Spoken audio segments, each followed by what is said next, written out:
El mensaje institucional, por favor, mientras me contesta.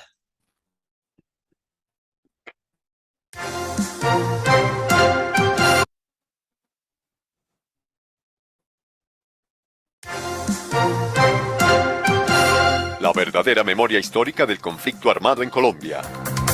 Con el propósito de preservar la memoria histórica, resaltar el heroísmo de nuestros soldados, marinos, pilotos y policías, y poner en primer plano a las víctimas del narcoterrorismo practicado por las guerrillas izquierdistas, la Fundación Excelencia, Liderazgo y Transformación invita a escuchar todos los días de lunes a sábado de 7:30 a 9 de la mañana por nuestros canales de Zoom y Facebook distintos episodios de la verdadera memoria histórica de la agresión sistemática de los grupos armados ilegales contra los colombianos y la tragedia de las víctimas.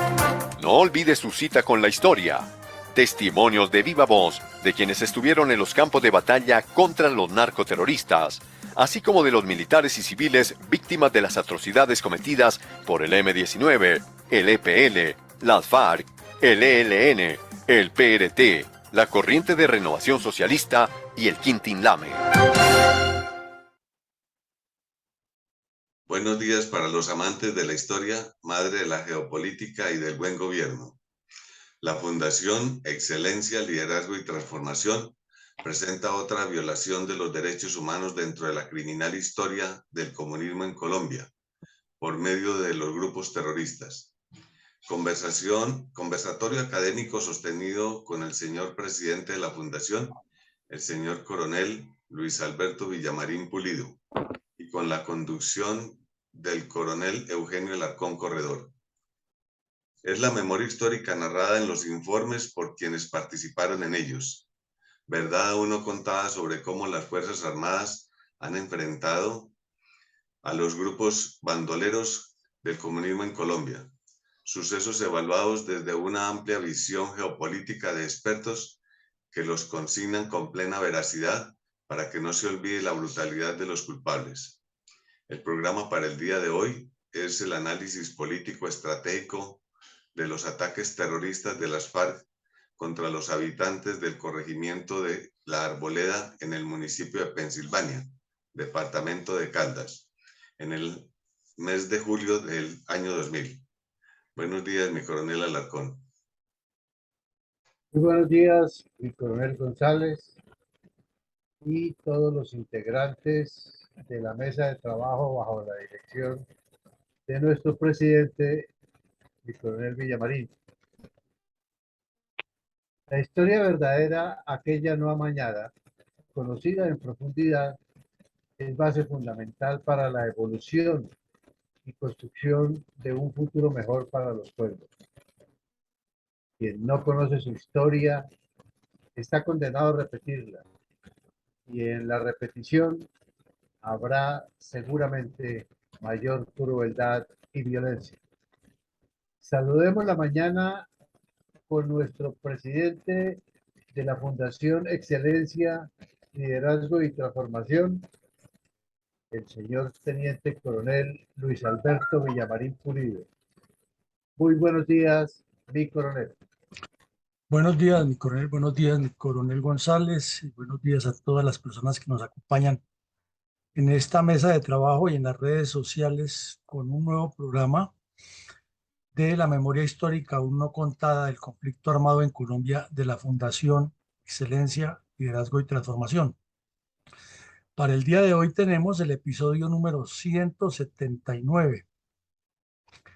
Y para este caso específico vamos a revivir y analizar los hechos relacionados con el ataque terrorista de las cuadrillas 47-9 y Jacobo Arenas de las FARC contra los habitantes del municipio o del corregimiento de Arboleda Caldas en el área rural del municipio de Pensilvania, límites del norte del departamento de Caldas con el sur del departamento de Antioquia. Este es uno de los hechos más horripilantes de la agresión comunista armada contra Colombia durante las últimas décadas. Y es un hecho que, como lo veremos con los testimonios de los habitantes y de quienes padecieron esta cruel incursión terrorista de las FARC mantiene vivo en la memoria histórica de esos campesinos y ha causado un profundo impacto psicológico y sociológico en esa región, porque no tiene ninguna explicación, ni tiene perdón ni de Dios ni de los hombres que las FARC pasen eh, tranquilas como si no hubiera sucedido nada con los hechos que escenificaron durante casi 24 horas de horror los campesinos de esta apacible y muy tranquila región del norte de Caldas.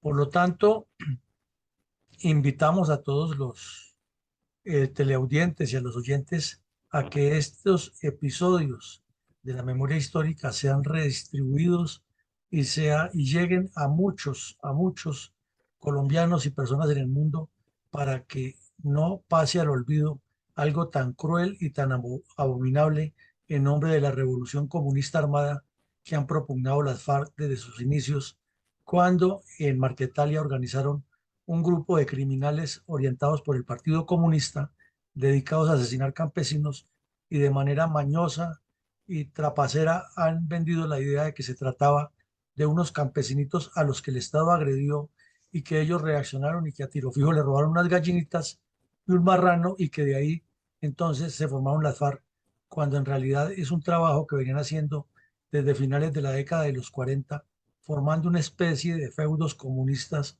o de repúblicas independientes armadas que asesinaban, secuestraban, robaban y presionaban a los campesinos a que se unieran a su proyecto, o si no los desterraban o los mataban en la misma región. Este ataque terrorista de hoy nos recuerda toda esa barbarie que ocurrió gracias a la laxitud del gobierno Pastrana, a la indiferencia de la ONU, que estaba metida hasta los tuétanos con su argumento de la mediación y la búsqueda de la paz, y de la misma dirigencia política colombiana que en aras de obtener sus beneficios personales no le interesaba ni le interesó nunca la suerte de estos poblados que padecieron tanta tragedia y tanta violencia. Adelante, mi coronel. Bueno, a partir del nacimiento y ampliación del radio de acción de las primeras cuadrillas de las FARC, los departamentos de Antioquia, Caldas, Boyacá, Santander y Cundinamarca se convirtieron en importante puntal geopolítico y geoestratégico para los intereses de los dirigentes nacionales y regionales del Partido Comunista y los cabecillas de las FARC. En ese orden de ideas, ¿cuál es el impacto y cuál es el rol estratégico del corregimiento Arboleda del municipio de Pensilvania en el norte del departamento de Antioquia para el proyecto narcoterrorista que para finales del siglo XX y comienzos del siglo XXI desarrollaban las cuadrillas del bloque noroccidental de las FARC en la zona limítrofe entre Antioquia y Caldas? En el mapa del lado izquierdo de la pantalla observamos en primera medida al departamento de Caldas, ubicado en el centro occidente de Colombia, con salida cruzando hacia el occidente. El Chocó llega al mar, y hacia el oriente llega a Cundinamarca, hacia el norte llega a Antioquia, y hacia el sur al Tolima, y hacia el suroccidente al Quindío y a Risaralda, y no muy lejos tampoco del departamento del Valle del Cauca. Quiere decir que es un departamento que tiene una posición geoestratégica fundamental para el desarrollo del país, esencial para cualquier actividad de integración nacional y definitiva por su ubicación sobre la cordillera central en el crecimiento de los grupos criminales a lo largo de la historia de la violencia comunista contra Colombia. El municipio de Pensilvania está ubicado en la región oriental de Caldas, al oriente de Caldas, pero limita al norte con el departamento de Antioquia como municipio.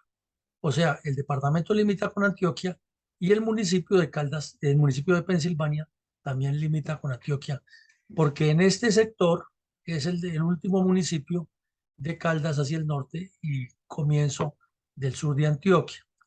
Y el corregimiento de Arboleda está al noroccidente del área urbana de Pensilvania. Aquí vemos la foto, nos lo muestra resaltado. Está en el noroccidente del municipio de Pensilvania y está en todo el límite con el departamento de Antioquia. Ahora miremos en este siguiente mapa algo más interesante. Y es que el río Cauca, en el departamento de Caldas, constituye el valle del Cauca en el sur y luego constituye pues la vertiente grande del río Cauca hacia el norte que separa y parte en dos este departamento de Caldas, pero a la vez le da otra característica, que finalmente el departamento del Cauca en sus límites con Risaralda termina teniendo una parte de su territorio en la cordillera occidental, cruza el Cauca y cruza ríos muy importantes y conocidos como el Pácora, que nace en la cordillera central y va a vertir al Cauca. Entonces, nos muestra un departamento que tiene dos cordilleras al occidente y que al oriente llega hasta el Valle Cálido del Magdalena, y al cruzarlo al otro lado inmediatamente se encuentra con Boyacá y con Cundinamarca, con la cordillera oriental. Entonces, un departamento que tiene unas características muy importantes para cualquier proceso de guerra de guerrillas, ya que tiene dos cordilleras en su departamento y prácticamente una tercera de vecina, no muy lejos de su límite oriental.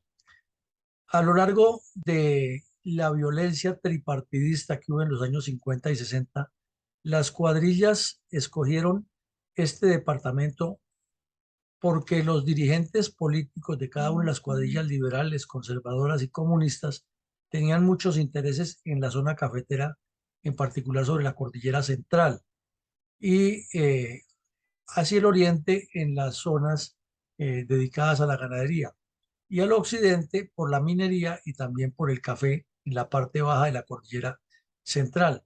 Entonces, el río Cauca y el río Magdalena se convirtieron para este departamento en epicentros de movimiento geográfico y geopolítico de todos estos fenómenos de violencia. Y municipios que fueron muy conocidos por los actos de crueldad, por ejemplo, de Chispas, de Esquite, de Sangre Negra, del mismo Tiro Fijo cuando inició sus acciones criminales, y de otros delincuentes de esa violencia tripartidista, le dieron a algunas regiones del departamento de Caldas un mal nombre, pero el tesón de su gente, el civismo que también promueven sus dirigentes, le cambió un poco la imagen a esa violencia hasta finales del siglo XX, cuando volvieron a aparecer las FARC con toda su intensidad aquí en el norte del departamento, toda esta zona que estamos resaltando con el cursor, o al occidente del departamento, provenientes del Urabá, provenientes del occidente de Antioquia y provenientes de Risaralda o del Valle en el sur. Entonces, después de haber sido un departamento modelo de la reconstrucción tras la época de la violencia partidista de los 50 y los 60, en menos de 20, 25 años volvió a ser víctima de la violencia terrorista, esta vez exclusivamente de las FARC, en todo el occidente, el norte y el sur oriente del departamento. Eso es la importancia geoestratégica tanto del departamento como del corregimiento de Arboleda en el norte de Pensilvania, coronel. Mi coronel, ¿cuáles son los antecedentes más resaltantes de este sangriento episodio de la agresión comunista armada de las FARC contra los pobladores del corregimiento de la Arboleda en el municipio de Pensilvania a finales del mes de julio del año 2000? Bueno, entonces nos devolvemos un poco al mapa para ver algo interesante aquí. Es que más o menos a mediados de los años 90, todos estos municipios del sur de Antioquia, o sea, Sonsón, Argelia, Nariño, y otros ya llegando más a lo que se llama el suroriente antioqueño arriba, es decir, La Ceja, La Unión, Mesopotamia, Cocorná, etcétera, fueron siendo blanco de los ataques terroristas de la cuadrilla 47 de las FARC, que venía desde los ríos Samaná Sur y Samaná Norte hasta llegar a la autopista Medellín-Bogotá y tenía salida hacia el occidente en el Chocó y en los límites del Chocó y Risaralda, en una zona que se llama Río Sucio y el Cerro Grande, y luego salían pues al Chocó a perderse. Entonces, toda esta zona de tanto sur de Antioquia como norte de Caldas estaba ya en peligro, pero los ataques venían directamente era contra la población, las poblaciones con la destrucción de municipios. Y ya municipios como Aguadas, Encimadas, el mismo corregimiento de Arboleda, Pueblo Nuevo, El Congal, San Diego, todo, casi todos son corregimientos. Fueron siendo víctimas de las extorsiones, de las amenazas, de los asesinatos de campesinos, porque las FARC fueron prolongándose o proyectándose hacia el sur con el objeto de copar la capital, que es Manizales. Siempre dentro de su plan había el objetivo o hay el objetivo de rodear las capitales, y dentro del esquema de la toma del poder de las FARC decían que tenían 30 municipios en prioridad 1A. Entonces, en la medida que la violencia fue creciendo, el reclutamiento de campesinos, por aquí comenzaron a aparecer grupos de las más llamadas autodefensas o paramilitares que les hicieron la guerra. Entonces decían las FARC que aquí en Arboleda había mucho cómplice de ellos, porque llegaban y los campesinos nunca les daban información de dónde estaban esa gente. Entonces la decisión que tomaron todos, y todos son todos, Tirofijo, Timochenko, el Tornillo Lozada, Catatumbo, o sea, todos los delincuentes que hoy en día son senadores, tomaron la decisión de destruir este municipio, porque la gente no les colaboraba, o este corregimiento, porque ni siquiera es un municipio, Arboleda. Entonces, el primer campanazo de alerta fue que en otro corregimiento muy cercano, que se llama Florencia, se desapareció una volqueta, se la robaron, faltando 3 días y nadie supo qué pasó con esa volqueta, pero había la preocupación de que esa volqueta la iban a utilizar como un carro bomba, que era lo que estaba de moda en ese tiempo por las FARC.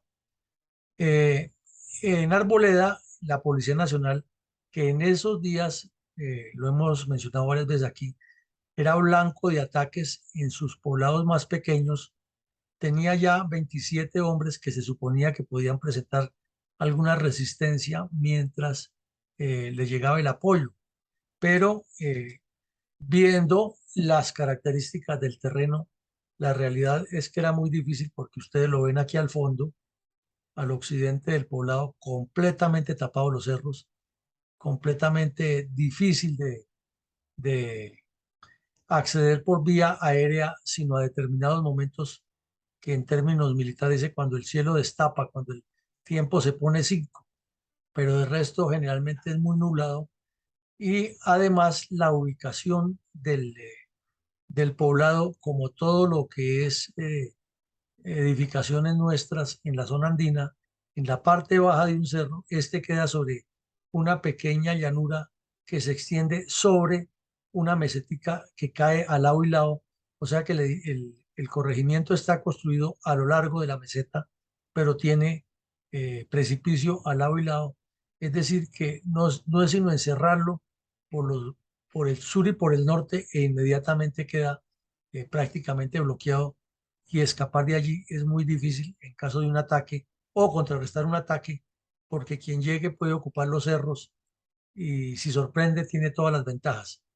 Y ya vemos aquí que la carretera es de difícil acceso, destapada, desafortunadamente, como la mayoría de las carreteras rurales nuestras, y el terreno muy débil, la vegetación todavía es muy primaria en algunos sectores a la orilla de estos cerros y se desliza con bastante facilidad.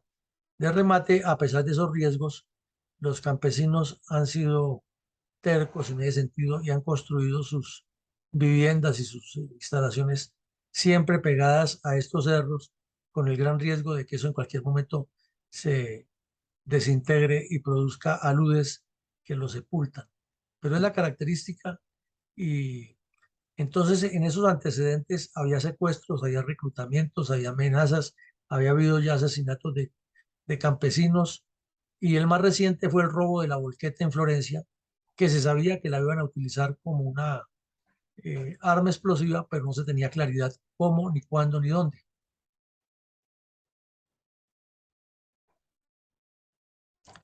Entonces, esos serían los antecedentes, mi coronel. Gracias, mi coronel. ¿Cómo describieron la alcaldía de Pensilvania y el diario El Tiempo los atroces hechos atinentes a la demencial arremetida terrorista de las FARC contra el desguarnecido caserío del corregimiento Arboleda de Pensilvania Caldas, incluyendo hasta el dantesco espectáculo de que los terroristas jugaron fútbol con las cabezas de uno de los agentes de la policía, rematados con tiros de gracia y luego decapitados? La alcaldía de Pensilvania tiene pues una página, y en su página web publica una historia con algunas de las fotografías y relata los hechos de una manera muy escueta, pero escabrosa, de cómo ocurrió eso. Aquí vemos una foto del momento de cómo quedó destruido ese caserío, que parecía una tacita de plata, era un pesebre, era un patrimonio histórico de Caldas, construido durante muchos años por los campesinos. Ya lo vimos sobre una meseta que tenía precipicio al lado y lado, que tiene precipicio al lado y lado, y en la cual los campesinos han desarrollado una vida muy cercana. Es un corregimiento donde todo el mundo se conoce con todo el mundo y donde la acción comunal ha funcionado históricamente de una manera interesante, porque sus líderes naturales, o sea, los dirigentes de este corregimiento, solo les basta convocar las personas para hacer lo que los campesinos llaman las mingas, y allá los tienen a todos. Entonces, por eso decíamos, y lo insiste la alcaldía en su informe, es que afectó la psiquis colectiva de este poblado, afectó a estas personas, y eso lo llevarán ellos hasta el final de sus días, y las generaciones en un corregimiento tan cercano siempre tendrán ese recuerdo y las fotos y el testimonio grabado, porque ya lo han grabado en audios y en videos y en fotografías de lo que ocurrió. Entonces lo resumen en que más o menos a las 8 de la mañana, 8:45 de la mañana, el 29 de julio, un sábado, día de mercado para rematar, que es cuando todos los campesinos vienen de sus fincas cercanas y se reúnen en el pueblo a charlar y a tomar cerveza y a comprar la sal y a comprar los aparejos para las mulas y a las enjalbas, y mandar a arreglar algún electrodoméstico que se les haya dañado, o llevar otro tipo de provisiones, visitar algún familiar y tomarse una que otra cerveza. Esa es como la vida de estos campesinos en esos poblados. Y llegaron ese día, o estaban llegando en las chivas de las veredas, a, a la reunión mensual y a sacar sus productos naturalmente para venderlos, cuando inició uno de los más atroces actos criminales de las FARC, que fue lanzarle cilindros y cilindros y cilindros al caserío y disparar indiscriminadamente contra todo lo que veían que se movía. Fueron prácticamente un día y medio de terror que vivió la policía, vivió la población civil, viendo cómo estos criminales destruían su tacita de plata, cómo saqueaban la caja agraria, cómo destruían las oficinas del corregimiento, que parecía como la pequeña alcaldía, cómo amedrentaban a todos los campesinos y cómo anunciaban que los iban a desaparecer a todos por ser amigos de los paramilitares.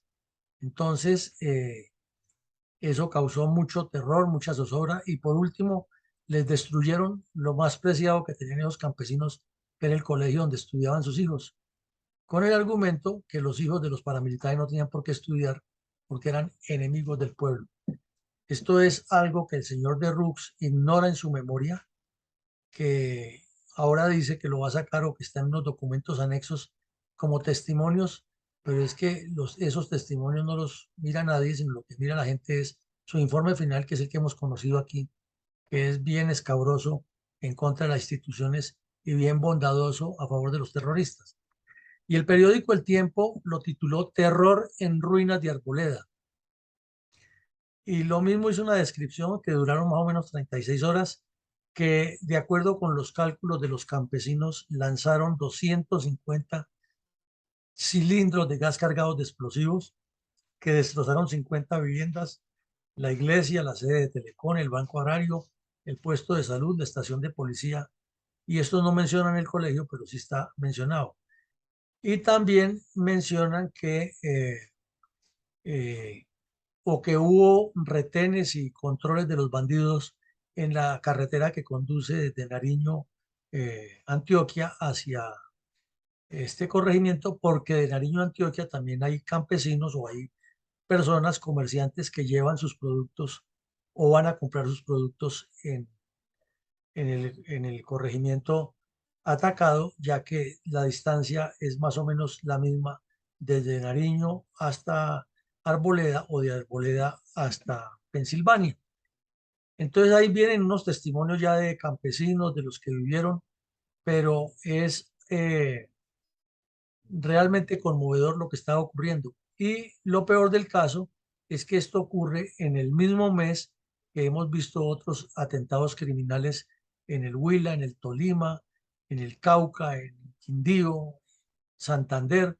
Es decir, era una cadena de eventos programada y dirigida para demostrarle al gobierno nacional, que en ese momento estaba plenamente arrodillado ante ellos en el Caguán, que o se hacía lo que ellos decían o seguían destruyendo el país. Y de remate, cuenta en el informe de la alcaldía que cuando explotaron la volqueta bomba, que eso lo hicieron a las 4 de la mañana del día domingo, ya que la policía no se les rendía. Entonces colocaron la volqueta frente a la iglesia y la estación de policía y la explotaron. Ahí se ve cómo quedó el vehículo y ve los daños que causó, que lo que más impactó a los campesinos antioqueños tan creyentes es que la capilla, la iglesia, quedó completamente destruida, pero el crucifijo quedó intacto, igual que ocurrió en Bojayá. Entonces esto reforzó más la fe de los campesinos, y un aspecto sobrenatural como este, pues inmediatamente genera mucho más apego a la religión católica y también genera mucha más repulsa contra los terroristas, porque esto es un patrimonio, es un bien cultural, es un credo de muchísimo valor, y el derecho internacional de la guerra lo considera como un crimen de guerra que no tiene ninguna eh, exención en la justicia. Solo en Colombia, donde la Justicia Especial para la Paz pasa por encima de todo eso, gracias a las trapacerías que justificó la ONU y le permite a los terroristas que no sean juzgados como criminales de guerra por un acto como ese. Igual destruir un colegio es un crimen de guerra que no tiene ninguna exención en el derecho internacional, pero aquí lo acomodaron de esa manera. Y ahí vemos las fotos de cómo quedaron las instalaciones todas destruidas por esta agresión comunista armada, con el fin de tomarse el poder y demostrar que ellos son el cambio. Entonces estamos en la época del cambio, pero ahí vemos cómo es el cambio que hacen ellos. Si esto lo hacen avanzando hacia la toma del poder, ¿cómo será con el poder total y ya empoderados como dictadores? Entonces, de esa manera más o menos es como lo describen el diario El Tiempo y la misma alcaldía, pero claro, al leerlo ya hay mucho más detalle y más filigrana de todos los hechos. Mi coronel, ¿cómo relató un fotógrafo del diario La Patria de Manizales su experiencia cuando salvó a uno de los agentes de policía que sobrevivió al demencial ataque terrorista de las FARC en Arboleda? El sábado 29 de julio del año 2000 es recordado con tristeza y desolación por los caldenses. Ese día en la mañana, unos 500 guerrilleros de los frentes 47 y 9 de las FARC irrumpieron en la tranquilidad de ese corregimiento. Cilindros bomba, ráfagas y gritos mataron el silencio ese día. Diego Cardona, diputado y exalcalde de Pensilvania, expresa que el recuerdo es doloroso. Además, expresa que este corregimiento ha quedado en el olvido. Después de 14 años de la toma cruel, sangrienta, de horror que vivió el corregimiento de Arboleda por parte del Frente 47 Carina, uno ve hoy con mucha tristeza lo que ha pasado. Primero, que es una región que era muy cívica, una región que iba creciendo inmensamente en todo el desarrollo económico y social. Hoy está en el atraso más grande, hoy solamente se han reconstruido lo material, del resto el tejido social de las comunidades, la pobreza, el abandono en que está el campesino de esa región. La toma guerrillera duró más de 24 horas. Los guerrilleros, tras destruir el cuartel y las edificaciones de Telecom, la Check, la Caja Agraria y el templo religioso, hicieron estallar una volqueta bomba hacia las 2 de la mañana del domingo. Tras la destrucción, el saldo no podía ser peor. 14 policías y 3 civiles murieron. 14 años después, el secretario de Gobierno de Caldas, Jorge Andrés Gómez Escudero, sostiene que la tranquilidad reina en esta zona del departamento y que las autoridades ejercerán control ante cualquier evento que pretenda alterar dicha tranquilidad. Bueno, ese era el testimonio del secretario de gobierno contando lo que pasó hace 14 años. Ahora escuchemos lo que pregunta mi coronel, el, el testimonio del periodista, del fotógrafo del periódico La Patria, que vivió muy de cerca esta atrocidad. A mí me tocó la toma Arboleda, cubrirla, y para llegar allá, pues claro, el primer día hice 2 intentos. El primer día del intento de llegar a Arboleda, la guerrilla iba con el carro del periódico, con el periodista, y llegamos a una curva y había un palo atravesado, pero el palo no era tan grande. Entonces yo le dije al conductor, espero, yo me bajo y corro el palo, y empecé a correrlo. Cuando lo estaba corriendo, empezaron a bajar 10 integrantes de la guerrilla con sus fusiles apuntándome. Karina dijo, no, dígales que se devuelvan y que para que no los queremos volver a ver, y que si regresan los atendemos esa punta de bala, ¿cierto? Entonces nosotros nos devolvimos, nos regresamos a Pensilvania, estuvimos ahí esa noche, al otro día nos madrugamos y nos fuimos, y ya estaban los combates entre el ejército y la guerrilla. Y llegamos a un momento de un campesino con un balde de recolectar café, se nos atravesó al carro y llorando con el costal al hombro y todo, nos dice: es que yo soy uno de los policías que sobrevivió y me tocó tirarme al monte, disfrazarme de campesino, hacerme que era recolector de café para que no me mataran o me secuestraran. Por favor, lleven, arríbenme. Entonces hubo la discusión, porque pues nosotros en ese momento empezábamos a ser parte del conflicto, si lo, pues, de la policía o del ejército, si lo subíamos acá. Hace como 5 años, en la Universidad Autónoma, con unos grupos de derechos humanos y la policía y carabineros, hicieron un reconocimiento de víctimas, y a mí me invitaron a eso, con la sorpresa que el que rescaté ese día estaba ahí, y me hicieron una condecoración y todo, y me volví a encontrar con él, y pues él lloró y todo, agradeciéndome que estaba vivo por lo que había hecho, todo ese tipo de cosas. Bueno, eso fue como una de las historias que me tocó vivir y pues que me marcó en cierta forma. Y la verdad, tanto tiempo, ya yo no soy Freddy Arango en la calle ni nada, yo voy a tal parte y allí no está Freddy, ahí está el fotógrafo de La Patria, ¿cierto?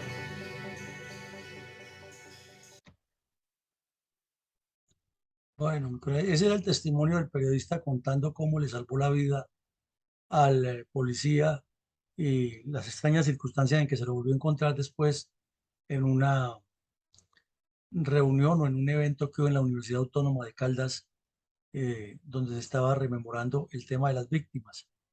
Pero eso demuestra la agresividad de estos delincuentes y el drama que vivieron los policías, como le tocó a este muchacho para salvar su vida, ir y pedir ropa prestada en alguna casa y pedir el canasto prestado y salir a la carretera a buscar qué carro lo sacaba de ahí, ya que el terror que se estaba viviendo era terrible allá en ese poblado, como lo describieron los habitantes y la misma alcaldía en su video.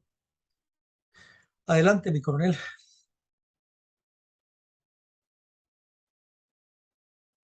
Mi coronel, cómo describió un grupo de estudiantes de comunicación social de la Universidad de Caldas el efecto psicológico y la dificultad colectiva que tienen los habitantes de Arboleda para superar el ataque terrorista de las FARC. Bueno, este es un documental muy interesante hecho por estudiantes de comunicaciones de la Universidad de Manizales que demuestra el daño, el alcance y cómo en ese departamento la juventud sí se ha preocupado por la docencia, por contar la verdad como es, no como lo hace el sacerdote de Rux.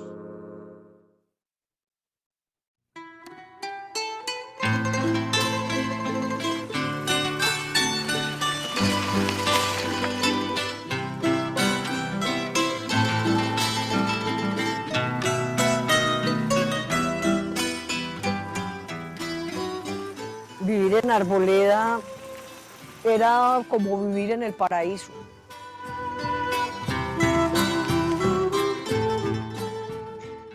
Arboleda fue siempre un sitio muy sosegado para vivir. Allá todos nos sentíamos hermanos, obligados a servir, a colaborar con todos. Allí todo el que llegaba sentía el calor, la fraternidad, el encanto de la gente. Se hizo cívicamente todo, la iglesia. Recuerdo lo primero que empezamos a construir fue el templo. Estaba yo muy pequeña, 5 o 6 añitos apenas en la escuela, y empezamos a ir a traer arena. Ya desde el año 95, 94, se sabía de la presencia de grupos armados. A partir de ese entonces ya las cosas toman otro rumbo. Ya no se tiene paz, ya no se tiene tranquilidad, y todo extraño ya es para uno pues peligroso.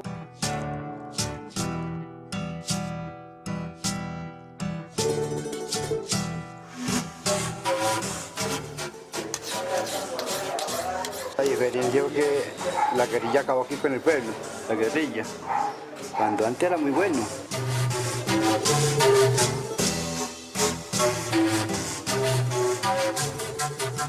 La noche de la toma guerrillera, uno puede decir que se murió 1000 veces cada vez que había una explosión. Sentía que todo se había venido encima, que ya se había acabado pues la vida. Fue algo horroroso que uno solamente que estuvo allá se da cuenta de la magnitud de la toma que estos terroristas hicieron a nuestro corregimiento.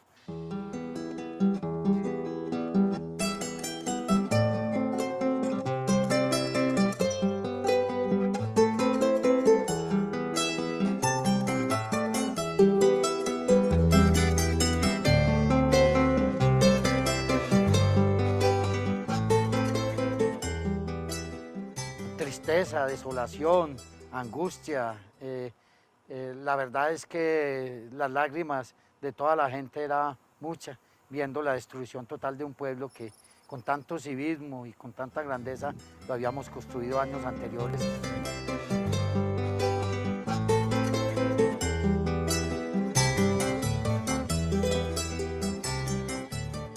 Yo fui al pueblo, la iglesia, yo vi cómo es que acaban así el pueblito.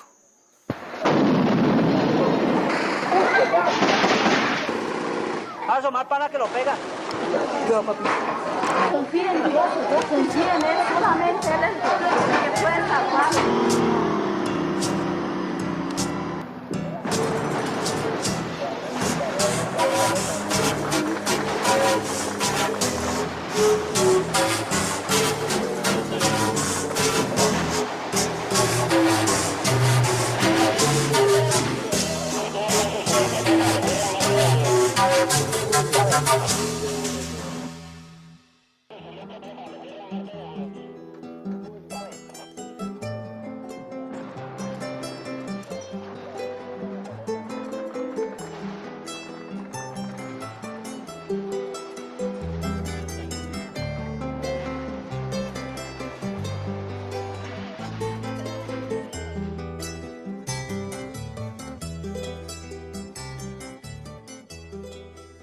fueron cantidad de familias los que a consecuencia de la toma, inmediatamente este suceso, se desplazaron a otras ciudades, unos porque quedaron sin dónde vivir, otros por el mismo terror. Por más que todo lo hicieron fue por el terror, por el miedo que sentían ellos, y que los comentarios que se hacían era que lo que se sobrevenía eran cosas peores. ¿Sí ve ¿Dónde que nos vamos? Por acá por encima, todo por encima.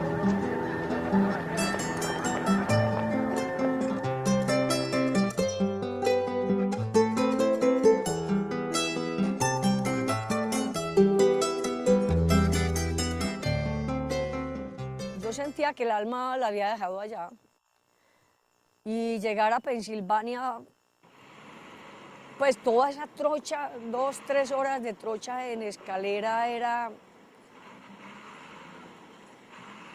todo el tiempo. Yo nunca creí que llegábamos a Pensilvania. Si la escalera paraba, pensaba que ya nos iban a requisar, porque eso sucedía con frecuencia, que la guerrilla se subiera a la escalera. Pero llegar a Pensilvania es como haber sentido pues que ya estaba uno como a salvo. Eso no es nada fácil, superar una situación después de una toma, porque de hecho que todos quedamos como en el aire, como que uno es en un sueño, es como bregando, como volverse a agarrar de lo que le queda, y la nostalgia que le causa el tenerse que desprender de las personas bien queridas, porque en estos pueblos pequeños uno vive como en una familia todos.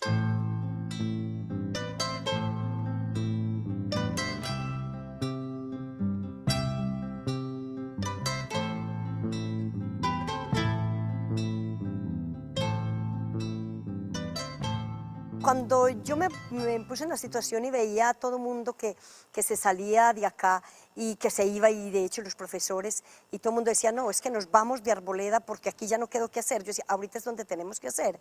¿Cómo vamos a dejar los niños, los jóvenes? Y yo, si nosotros que somos de acá y que queremos el pueblo y que queremos nuestras familias, no hacemos algo por ellos, ¿quién va a venir de otra parte a hacerlo y a personarse de este trabajo tan grande que hay que hacer?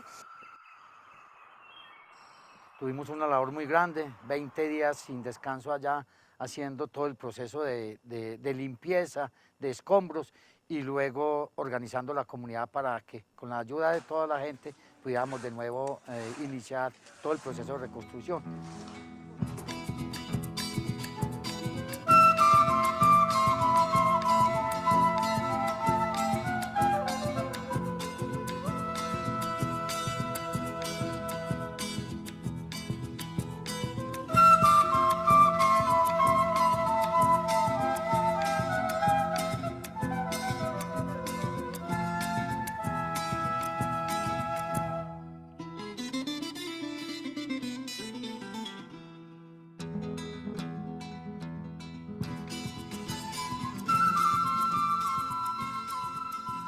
La comunidad de Arboleda venía de un trauma que fue el fatídico 29 de julio de la toma, ¿sí? Entonces los muchachos, muchos tenían como la apatía de hacer una cosa, y todos lo recalcaban, era, no, es que como aquí hubo una toma, todos los muchachos no se querían meter en nada, todo ya era estigmatizado por lo de la toma. Que estamos en medio de un conflicto, ¿cierto? Y están los dos grupos, el del Estado y los que están al margen de la ley. Y hay una gente que está acá. Tanto estos como estos tienen la sensación de que en cualquier momento van a morir, y los del medio más todavía, porque son los que quedan en el medio del conflicto. En Arboleda hay problemas muy graves de los niños, de los jóvenes, que son secuelas de la toma, de la destrucción de Arboleda. Igualmente madres de familia que han tenido muchos problemas psicológicos. Cuando llegamos a trabajar acá, el pensado es formar a los muchachos, ya que salieran de ese cuento de que hay grupos armados, de que hay droga para cultivar, coca, todo eso. Entonces la música ha sido el pilar para que ellos no piensen en estas cosas.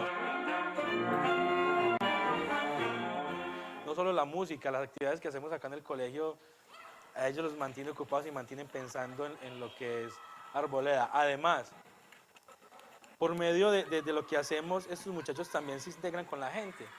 Entonces le dan un poquitico de alegría después de tantas tristezas que tuvieron.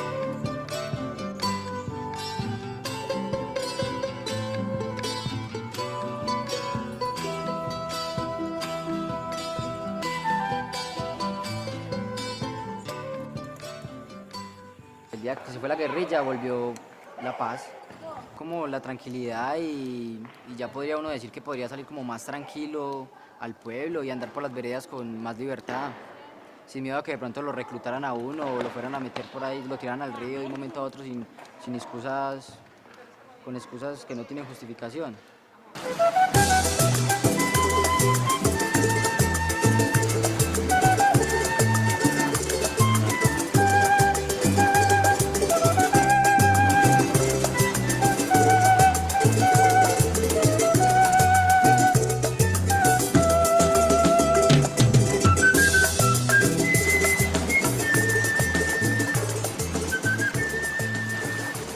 La vida del campo es chévere porque, por ejemplo, en la torre es muy bacano por los ríos, las playas y todo. Y yo me vine allá para estudiar acá y de salir algún día adelante porque pues uno quedarse allá, pues imagínese haciendo qué. Entonces es muy chévere y todo, pero yo me vine para acá a estudiar y ya termino y vamos a ver para dónde me voy, si puedo seguir estudiando o no.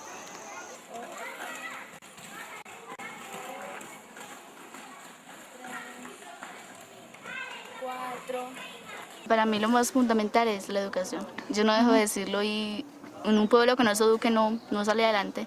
Y aquí hace falta eso, mucha falta de educación. La educación acá es mala, yo diría que es mala, porque no tenemos una planta de docentes completa y que sean licenciados, eso es lo que yo digo. Sí tenemos profesores, pero no tenemos como con las capacidades, por así decirlo. Por ejemplo, ellos son normalistas, pues la mayoría. Entonces necesitamos es gente licenciada, que sean competentes, que le aporten más a la educación y que enseñen lo que pasa con verdad, sino con espejismos y con cosas que todo es color de rosa y que todo es muy bueno, pero en realidad la situación es otra. Hay muchos jóvenes que queremos estudiar, pero por la forma de que Arboleda está muy lejos. Y como le diría yo, la civilización, estás en otra parte, acá te podría decir que no se sale adelante, porque si acaso se termina el colegio. Nosotros necesitamos un apoyo verdaderamente del Estado para reconstruir el tejido social que se requiere allí. En lo que es lo material ya prácticamente está todo listo, pero esta es la parte que más necesitamos, la colaboración del Estado para poder salir adelante.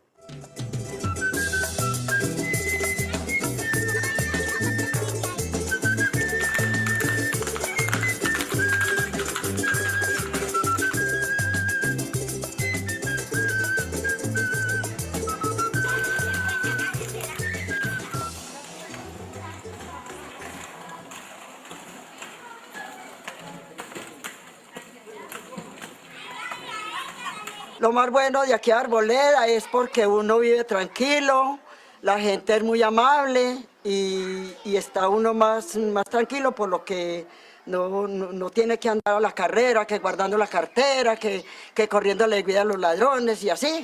Vive uno más tranquilo en Arboleda. Ahí viene. Doña Rita. Arboleda es muy tranquila y es un pueblo muy sano, pues no es como uno a todo tiro como con miedo ni nada, sino que es una población muy sana. La gente más acogedora de la gente que llega. Aquí no extrañan a nadie. Aquí es como si hubiera llegado hacia. La gente es amable, trata con el que quiera tratar, ríe con el que ríe y llora con el que llora. Muy bueno el vecindario aquí, muy bueno todos, y de la familia también. ¿No? Pero nos bañamos aquí porque es que esta humanidad que en Arboleda es muy buena con nosotros. Muy buena con todos nosotros, muy formales, ellos le dan comida bonita.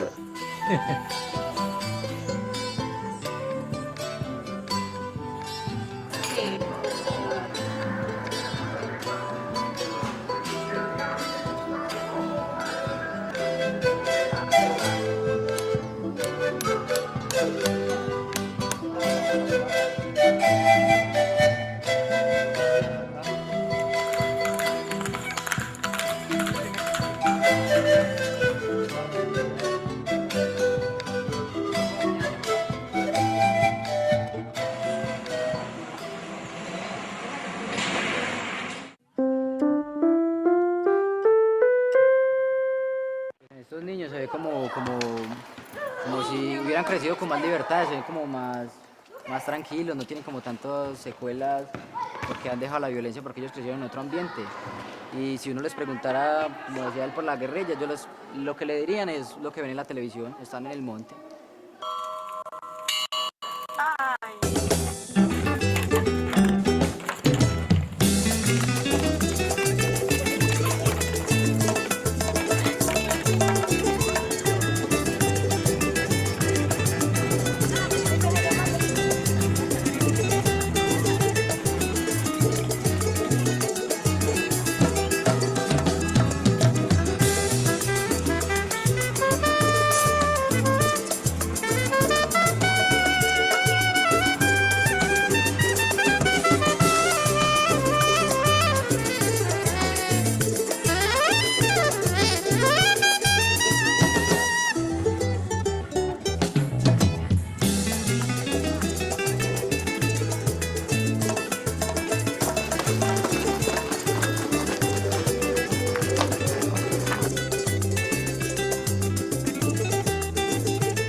En las ciudades uno no puede salir porque los carros a uno lo pueden atropellar, entonces uno tiene que tener cuidado. Esto por acá es muy bueno, no hay casi peleas, nada. Que no hay tantos carros y entonces uno se puede divertir, se puede ir a la hora que uno quiera sin peligro, sin que algún carro lo va a estripar, sin algún peligro de nada. Uno puede divertir, montando cicla, jugando al escondite.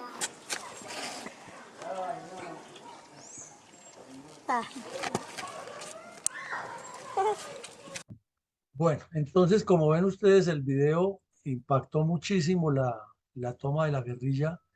Estuvimos viendo lo que es la vida de los campesinos y es increíble que esta gente que se nota a legua, gente muy buena, trabajadora, dedicada al campo, con un mundo completamente diferente al citadino, haya sufrido tanta barbarie de estos criminales y a la vez hayan tenido esa resiliencia para superarse y reconstruir el caserío. Ahí veíamos las fotos de los dos escenarios con la destrucción y cómo lo fueron construyendo, pero el Estado sí muy alejado porque cómo esa carretera tan destartalada todavía sigue existiendo, porque el video es del año 19 y es filmado en el año 19, o sea, hace 3 años, y esa carretera en esas condiciones, haciendo esas maromas, ese vehículo chiva por en medio de esas laderas, y generalmente ocurren accidentes por eso, que son vehículos sin ningún mantenimiento y la carretera sin mantenimiento, los conductores a veces con sus traguitos en la cabeza, eso ocurre mucho. Entonces vemos que el Estado no ha llegado todavía allá y que la guerrilla, además destruyéndolo, es una tragedia realmente para esa pobre gente que lo vimos en toda su extensión. Ese es el reflejo de nuestro campesino. Adelante, mi coronel. Mi coronel, ¿por qué se considera un acto de cinismo la descripción que hizo alias Gaddafi en la JEP y ante los medios de comunicación del ataque terrorista contra esta tranquila población? Bueno, mi coronel, antes de ver lo de Gaddafi, miremos los resultados finales de este acto criminal.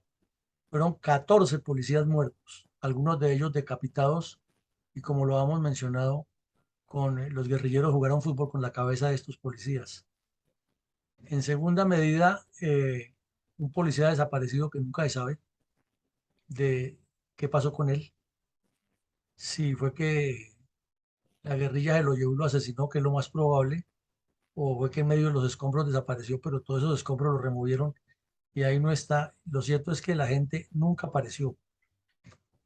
Ahí también hubo indeterminada cantidad de guerrilleros muertos. Ellos dicen que no tuvieron sino 1 o 2, pero los pobladores dicen que en una volqueta sacaron a muchos más. Lo cierto es que no quedó claro cuántos terroristas murieron. la destrucción total del caserío, como lo veíamos ahora. Se robaron algunas de las armas porque las otras quedaron dañadas o los escombros. Y era una forma de presión, o presionaron mucho en la mesa de conversaciones que les aligeraran el cese bilateral del fuego y ojalá rapidito la salida de todos los terroristas que estaban presos en las cárceles. Pero el peor de todos es ese síndrome colectivo inolvidable, porque es que es un pueblo pequeño y están los abuelos que lo vivieron, están los padres que eran niños y los niños que están recibiendo esa información y que además de ese juego que hacen en la calle, ahí en el sitio, es que no tienen más espacio. Entonces, claro, van al campo, son de origen campesino, están en las fincas y hacen actividades de campo, pero realmente es como en un mundo aparte y con esa dificultad para llegar que haya de transporte, sí se requiere que el Estado le ponga más cuidado y que a estos caseríos o a estos poblados le lleguen otro tipo de soluciones, porque lo más seguro es que allá el médico debe ser alguna estudiante de estas rurales o médico rural que va por épocas y la odontología debe ser pues muy pobre, debe darles un sacamuelas de pueblo como existe eso y no un servicio médico que esté por lo menos equiparable a lo que es el desarrollo normal de los pueblos, más las otras actividades que se requieren. Entonces es un reflejo de que 20 años después las cosas tampoco es que hayan mejorado muchísimo. Y lo único, como dicen ahí los muchachos, es que ya la guerrilla no está ahí. Entonces, vamos a Luego ver. de 18 años de la toma guerrillera del Frente 47 de las FARC en Arboleda, Pensilvania, el corregimiento es sinónimo de progreso y seguridad. Aunque por años el miedo estuvo presente en la vida de los arboledeños, pues en el 2006, 6 años después de la toma, guerrilleros lanzaron un explosivo a un grupo de soldados. 12 años después, y gracias al trabajo mancomunado entre el gobierno de Caldas, la Policía Nacional y el Ejército de Colombia, esta población progresa y vive en tranquilidad. Bueno, sí, significa siempre la posibilidad que tenemos todos los caminantes de descubrir cosas, descubrir las cosas en detalle, ¿no es cierto? Porque uno caminando está más en contacto con el espacio físico y con lo que lo rodea. Hoy la verdad venimos a Arboleda a descubrir que estos caminos que comenta Diego por donde baja la guerrilla a disparar y a matar, hoy son caminos que pueden ser los hilos del progreso, los hilos del perdón, de la reconciliación, los hilos de la memoria, que no significa quedarnos en el pasado, sino entender que hay que superar esas circunstancias difíciles y transitar por caminos distintos de esperanza, de nuevas ilusiones y de un seguro progreso que seguramente va a llegar, que indiscutiblemente va a llegar luego que la comunidad recogida en todas sus tareas y a la construcción de un futuro mejor va a construir procesos distintos, alejados. El secretario de Gobierno de Caldas, Carlos Alberto Piedrahíta, explicó que desde la administración departamental se tiene varios compromisos con este corregimiento relacionados con desminado, seguridad y proyectos productivos para víctimas por cerca de 1.100 millones de pesos. Me cuentan que aquí la guerrilla miraba alrededor a ver cuándo venía el ejército o la policía. Y obviamente tiene mucho simbolismo que estemos hoy aquí con la policía, con el ejército, que esté el gobierno, digamos, ratificando que aquí vivimos en paz, que este es un cerro de donde puede observar un poblado tranquilo, seguro, cuando hasta hace 18 años todavía están oyendo los fragores de la guerra.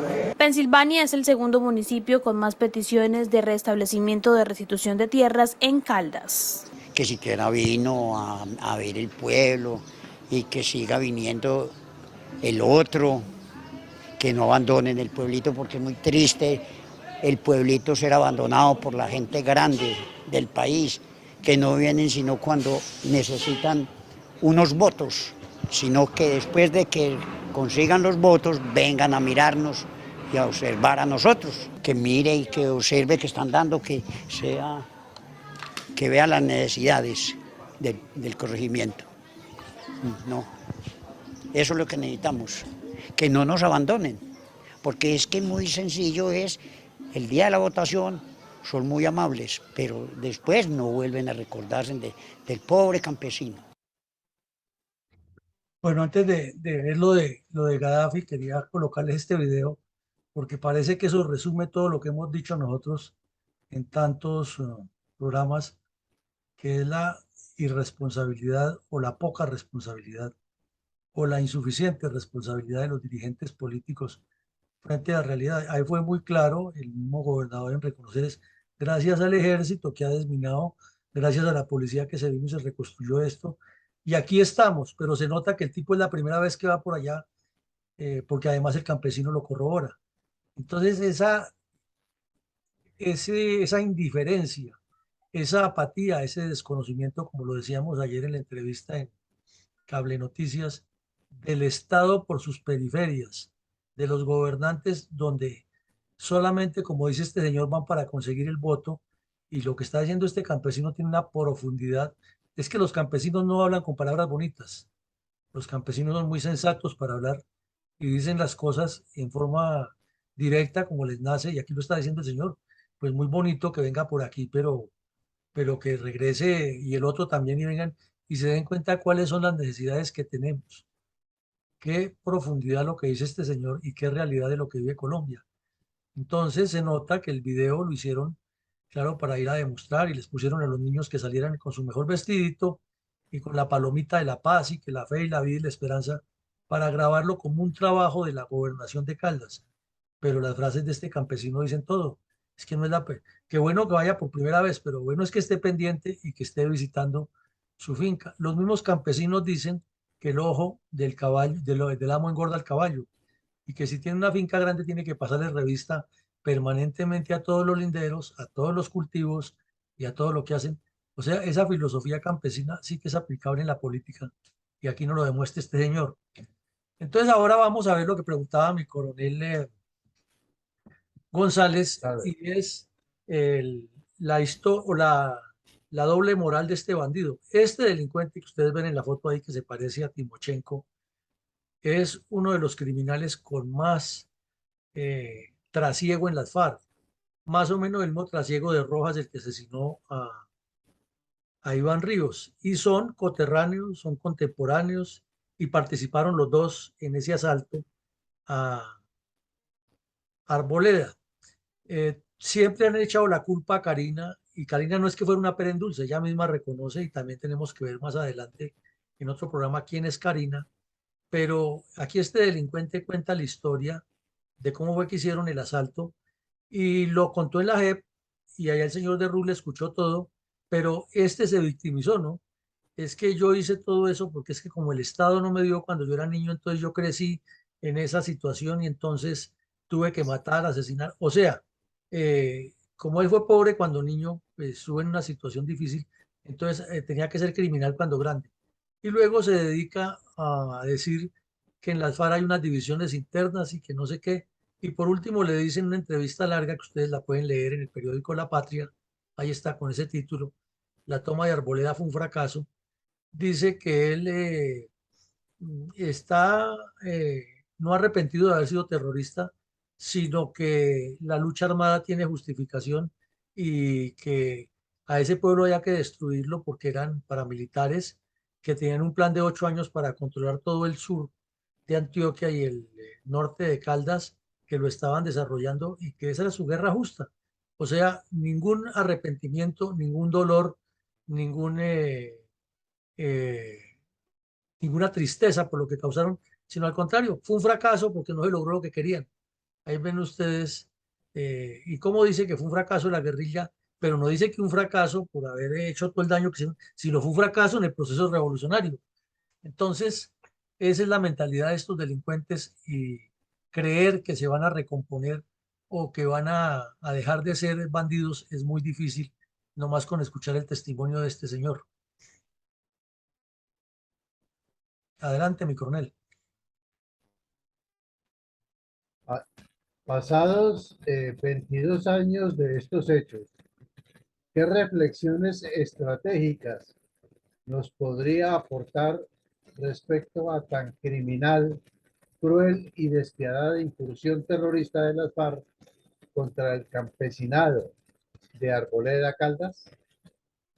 Pues mi coronel, ya uno después de escuchar a estos campesinos y escuchar lo que dijeron los niños y lo que dijeron los estudiantes que hicieron el video y las imágenes que vimos, pues parecería de pronto como un poco irreverente las reflexiones, pero manteniendo el formato del programa y revisando lo que se deduce de allí, sacamos algunas, porque son muchísimas más, y conclusiones siempre saldrán, y puntos de vista y puntos para pensar.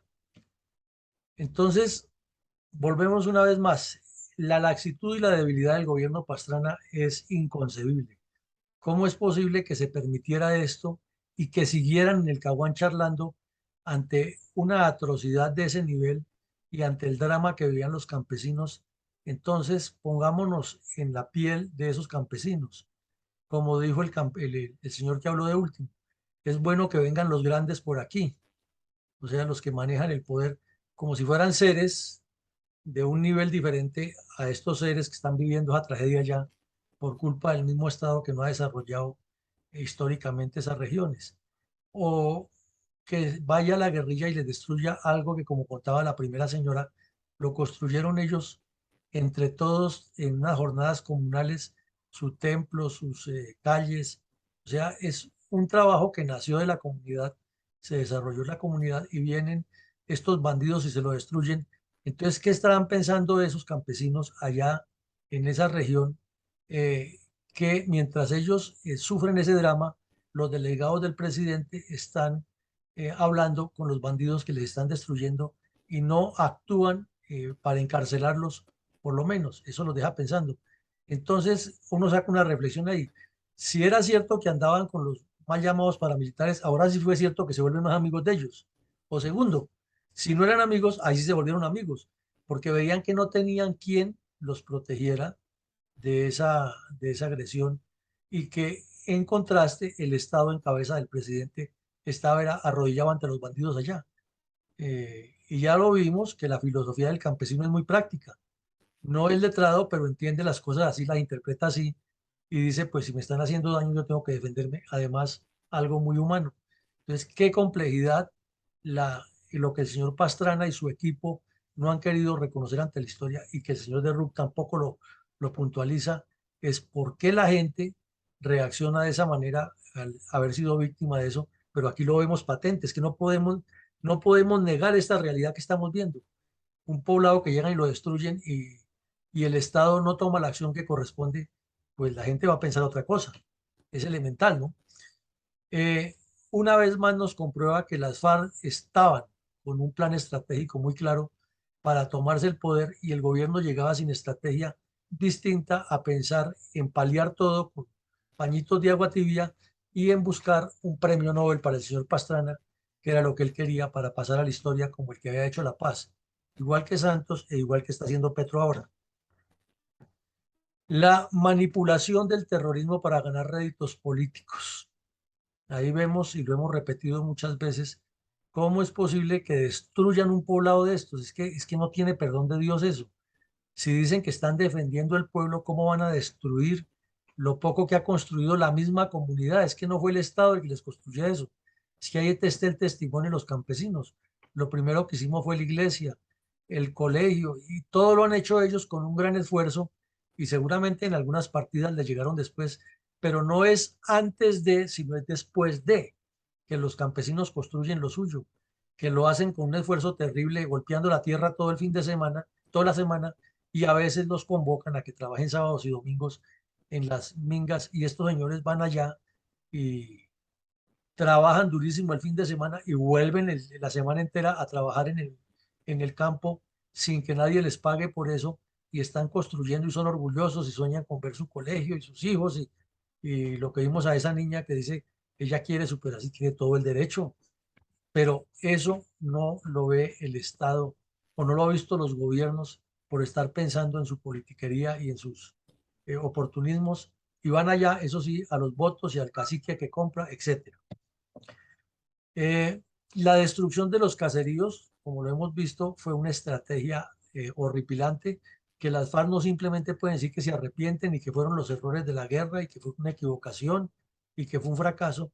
No, es que esos delincuentes tienen que pagar, y todo ese dinero que tienen acumulado, debería haber una presión mucho más grande para que lo devuelvan y reparen realmente a esas víctimas, por lo menos en la reconstrucción de lo que les dañaron.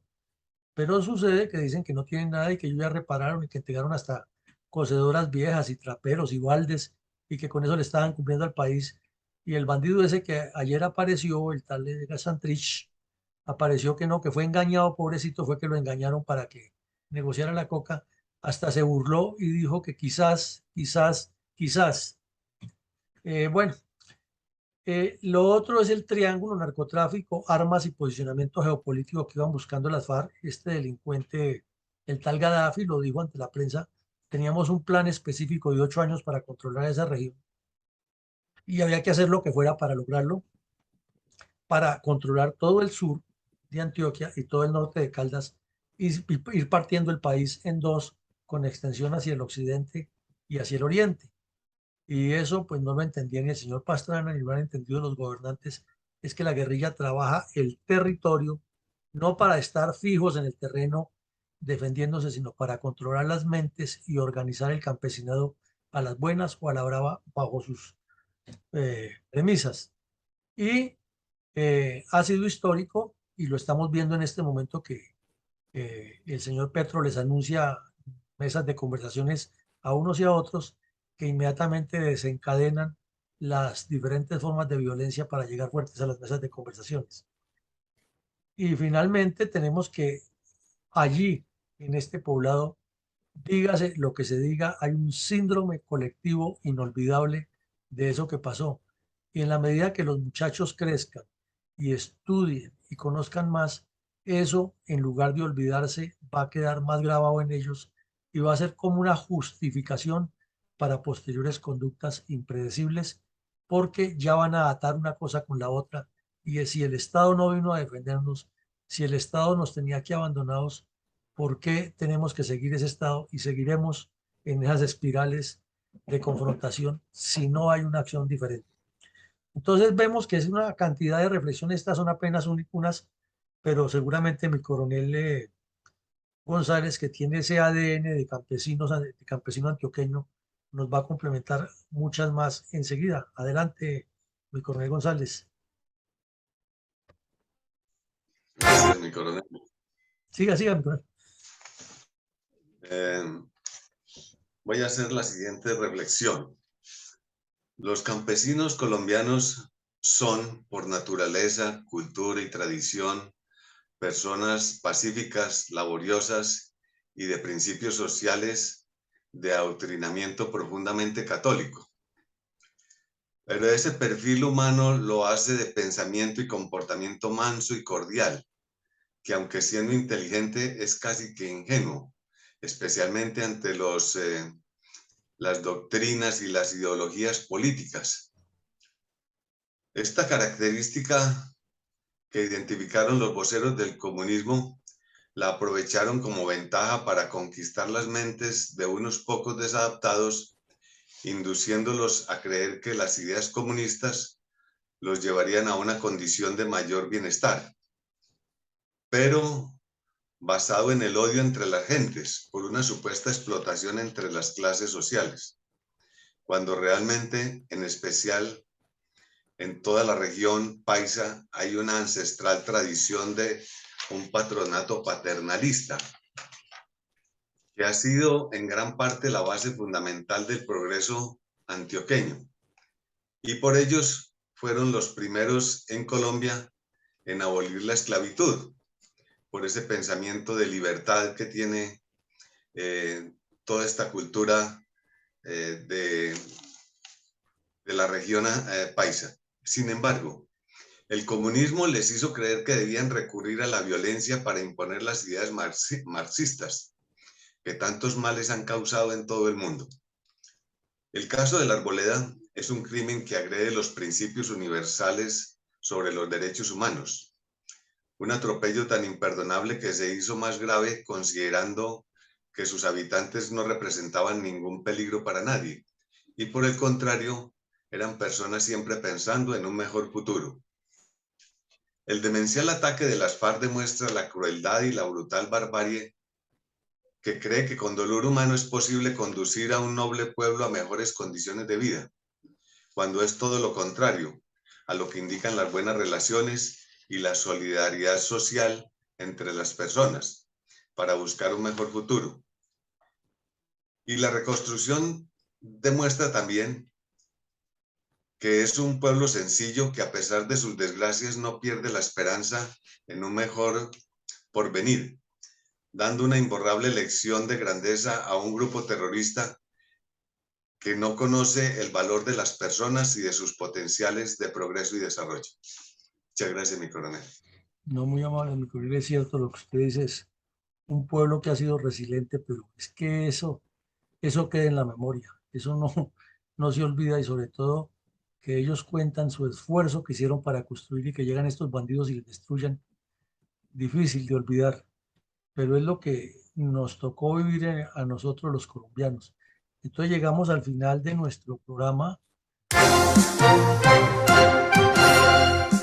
Invitado nuevamente para que todos los días, de lunes a sábado, de 7:30 a 9 de la mañana, se conecte a las redes sociales de la Fundación Excelencia, Liderazgo y Transformación, a escuchar en la voz de sus protagonistas la verdadera memoria histórica de la violencia desatada durante varias décadas por las guerrillas izquierdistas contra Colombia. Lo esperamos en nuestra próxima emisión. Bueno, entonces ya llegamos al cierre y muchísimas gracias a todos por habernos acompañado y los invitamos a las 6 de la tarde para que continuemos.